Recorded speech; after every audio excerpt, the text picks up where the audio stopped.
Snow drifted across the abandoned station in restless spirals, whispering against metal ruins that seemed to mourn their own decay. Staff Sergeant Marcus Hale lay motionless behind a half-collapsed barricade, his rifle balanced with practiced precision as he studied the desolate perimeter. The cold gnawed through his gear, but he endured it with the stoic familiarity of someone who had fought in harsher places than this forgotten outpost. What unsettled him were the sounds that did not belong to the wind. Faint harmonic pulses throbbed across the snow, accompanied by deliberate footfalls that pressed deep, three-toed impressions into the pale crust. The Vor'kesh were approaching again. Hale adjusted his scope and forced his breathing into a steady rhythm, knowing that any lapse in discipline would betray him at the worst possible moment. He had no illusions about the danger the aliens presented or the confidence they wore like armor, but he trusted his training more than he feared their reputation. Private Lawson crouched beside him, the young soldier's breath fogging quickly in the frigid air as he attempted to imitate Hale's poise. His nerves were obvious, but so was his determination. He whispered, asking whether the aliens would resume their taunts, though his voice betrayed how desperately he hoped they would stay silent.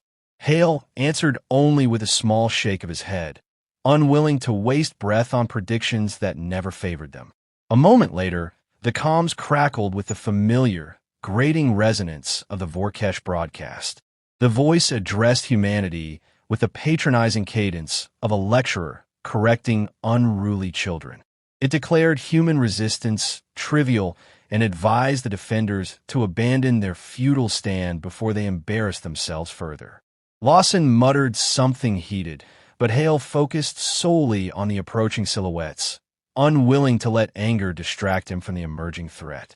Captain Rourke trudged through the snow and knelt beside them, his expression carved with the stern composure of a man who had witnessed far too many battles and badly. He confirmed the movement and instructed Hale to prepare the experimental rifle, though even he avoided voicing hope aloud. Hale retrieved the weapon, its reinforced frame heavier and colder than any rifle he had carried, yet steady in his hands as though acknowledging its purpose. Through the scope, the first alien emerged, towering and luminous, every step radiating absolute certainty in its superiority. Hale steadied himself, sensing the moment tightening around him like a drawn wire.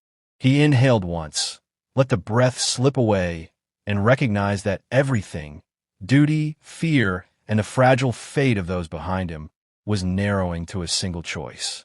The alien's laughter rippled across the frozen clearing, confident and careless, and Hale felt the decision crystallize. He placed his finger on the trigger, knowing the moment would define far more than this remote patch of ice. Behind him, the wind shifted again, carrying with it the distant groan of straining metal from the station's collapsed structures, a reminder that the world around them was fragile even before the invaders arrived. Lawson tightened his grip on his rifle, as if preparing himself for whatever followed Hale's decision. Though he clearly understood his own weapon was little more than a gesture against such formidable adversaries. Rourke remained silent, yet his presence carried a steadying weight, the kind born from years of leading soldiers through unwinnable moments and choosing to stand firm regardless of the odds. The alien advanced another step, its glowing eyes narrowing with an almost casual amusement, unaware that Hale's resolve had already shifted the balance of the encounter. Hale exhaled, steady and certain now. Hale held his breath until the world seemed to shrink to a narrow corridor of snow, steel, and the alien figure centered in his crosshairs. The lead Vor'kesh moved with the same careless swagger they had shown during every previous encounter, its luminous eyes scanning the frozen outpost without the faintest suggestion of caution. To them, Earth's defenders were merely a curiosity, temporary, fragile, irrelevant. Hale felt that familiar irritation rise again, but he kept it contained, compressing it into a sharp, steady focus. Emotion muddied aim, purpose refined it. The wind shifted slightly, brushing ice crystals across his cheek. He adjusted his aim by a fraction, instinctively accounting for the gust. The experimental rifle's weight pressed against his shoulder, heavier than anything he'd fired in his career. Inside its chamber waited a single round engineered with hurried precision and quiet desperation. Hale wondered what the scientists had felt when they designed it. Hope, fear, or simple obligation. Whatever their intention, the result now rested on his trigger finger. Lawson had gone completely still beside him, breath held as if movement alone might disrupt the shot. Rourke crouched behind them, stoic but intensely alert, the tension in his posture unmistakable. They all knew what this moment meant. If this failed, their defense would unravel. If it succeeded, even in the smallest way, everything could change. The Vor'kesh continued forward, armor shimmering with that unnatural green glow. Hale had watched bullets flatten against it, watched explosives detonate uselessly, watched his fellow soldiers retreat beneath the weight of alien mockery. But now he saw something new. An opening in the creature's gate, a momentary alignment of plates over its chest where the energy field flickered. A weakness. Brief, narrow, but real. He squeezed the trigger. The rifle thundered, its blast echoing like a shockwave across the empty station. The recoil slammed into his shoulder harder than expected, but he held his position, refusing to blink. The round streaked through the icy air, a whisper of motion almost swallowed by the wind. It hit. The alien's armor buckled inward with a jarring, metallic shriek, followed by a flash of rupturing energy.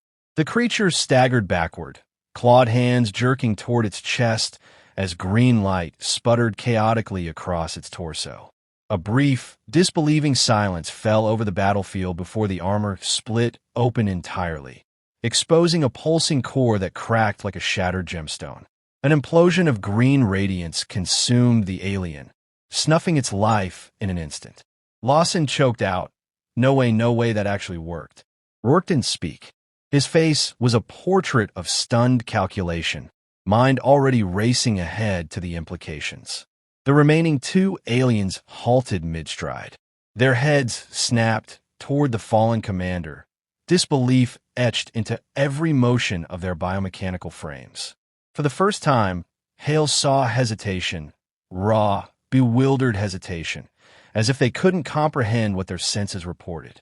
One of them emitted a fractured burst of electronic sound, something between panic and denial. The other stepped backward, weight shifting uneasily. Their armor's glow dimmed, losing the steady rhythm that had once radiated invulnerability.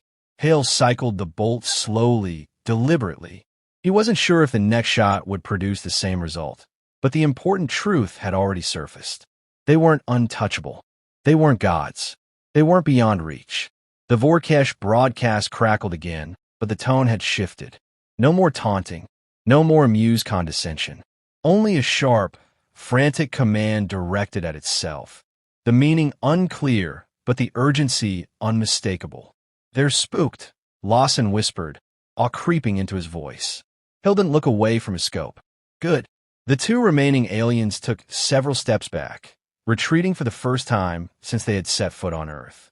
And in that small, fragile victory, Hale felt the shape of the conflict change entirely. The battlefield held a tense, electrified stillness as the two remaining Vor'kesh stared at the smoldering remains of their commander. Hale kept his eye pressed to the scope, watching every subtle shift in their posture.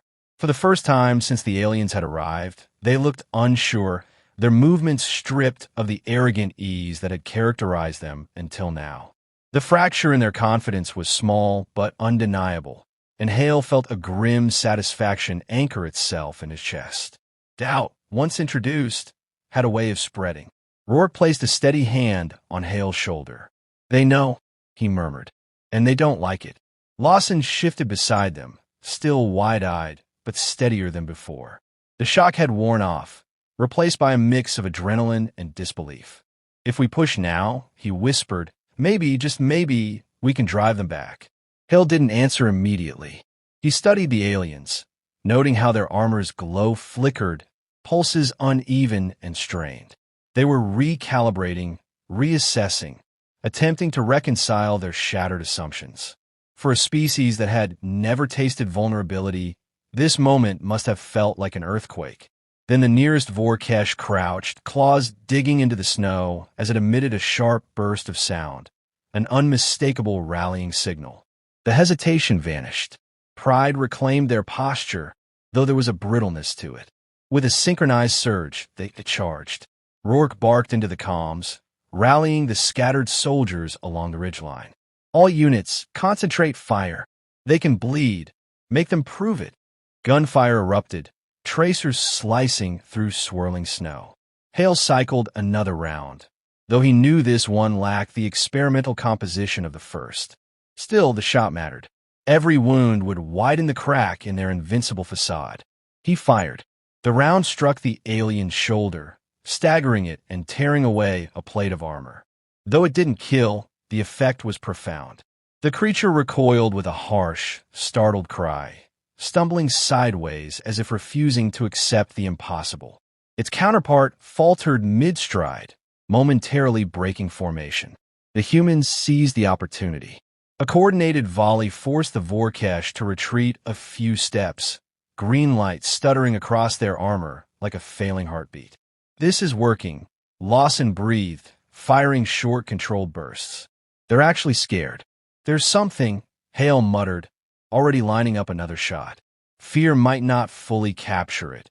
It was closer to existential shock, the kind that rewrote a species' understanding of its place in the universe.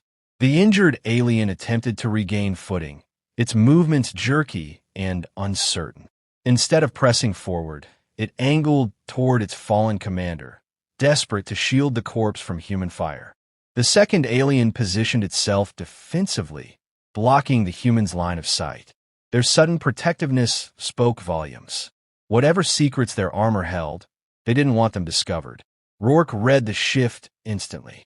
They're trying to keep us away from that body. Means it's valuable. Means we hit a nerve. Hale sharpened his focus. If they could force the Vor'kesh to abandon the corpse or make another mistake, humanity might gain more than a small victory. They could gain knowledge.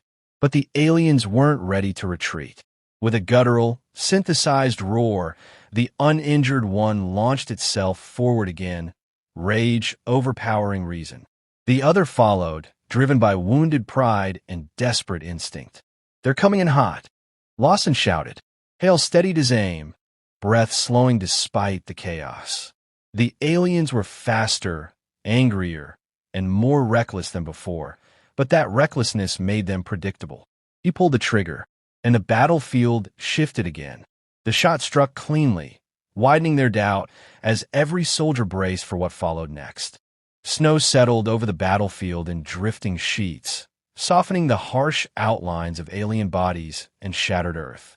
The final Vor'kesh lay motionless where Hale's last round had driven it down, its armor flickering weakly before its inner glow faded entirely. The sudden quiet felt unreal, as if the world were pausing to make sense of what had just occurred. Hale lowered his rifle slowly, shoulders heavy with the mixture of exhaustion and clarity that followed a long, decisive fight. Victory, especially one born from uncertainty, carried its own kind of weight. Rourke approached first, boots crunching over frozen debris.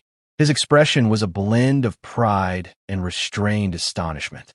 "You did it," he said quietly, though the words felt too small for the moment. He took a slow breath, as if absorbing the gravity of the battlefield. "We did it," he corrected, nodding toward the scattered soldiers now emerging from cover. Lawson jogged up beside Hale, face flushed with cold and adrenaline. He stared at the alien bodies with wide, searching eyes. "I thought we'd be wiped out," he admitted. "But we actually, what's the word? Outplayed them." Hale let out a short, tired exhale. "We showed them they're not untouchable." It wasn't a boast. It was a simple truth, spoken more to anchor himself than anyone else. The realization that these creatures, revered across the galaxy for their supposed invincibility, could be felled by human hands was almost overwhelming. The soldiers formed a perimeter as scientists from the support team hurried to the fallen commander's corpse, equipment rattling with every step. Hale watched them work, attentive but wary. The alien armor, even inert, radiated an unfamiliar energy. The scientists murmured to each other, analyzing the rupture where the experimental round had breached the protective plates. One knelt, tracing the fractures like a cartographer studying a map of impossible terrain. Rourke leaned closer to Hale. "They're going to tear apart piece by piece," he said. "Figure out why that shot worked." "Good," Hale replied. "Because the next time they come, we'll need more than luck." Rourke's jaw tightened. There will be a next time. Word of this will spread, and their pride won't let them ignore it.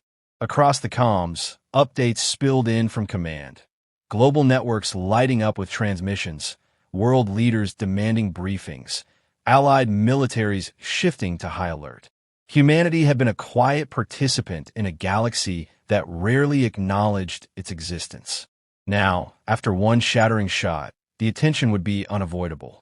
Lawson sat beside Hale in the snow, rubbing his gloved hands together. "Do you think other species will hear about this?" he asked. "They already have," Hale said. "The Vor'kesh relied on fear as much as strength. Today they lost both." A distant tremor of wind carried the faint scent of scorched metal. Hale rose to his feet, his joints aching from hours of tension. He walked toward the fallen commander, stopping a few steps away. Snow gathered around the spent casing lying near his boots, half buried but unmistakably significant. He picked it up, turning it between his fingers. It was ordinary brass to the eye, yet impossibly symbolic, proof that humanity had pierced a myth older than its own recorded history. Rourke joined him, gaze steady. "That little piece of metal," he said, "will change everything." "Maybe," Hale replied softly. "Or maybe it just reminded us what we're capable of." The horizon glowed faintly as the storm clouds thinned, revealing a dim ribbon of morning light. For the first time since the Vor'kesh arrived, Hale felt something other than dread. Something sharper, steadier, more promising. Hope, earned the hard way. He slipped the casing into his pocket, the metal warm against his palm.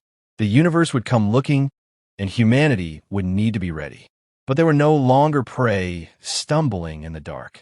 They were a species that had stood its ground, faced the impossible, and fired the shot that shattered invincibility. And Hale knew, with quiet certainty, that the galaxy would remember it.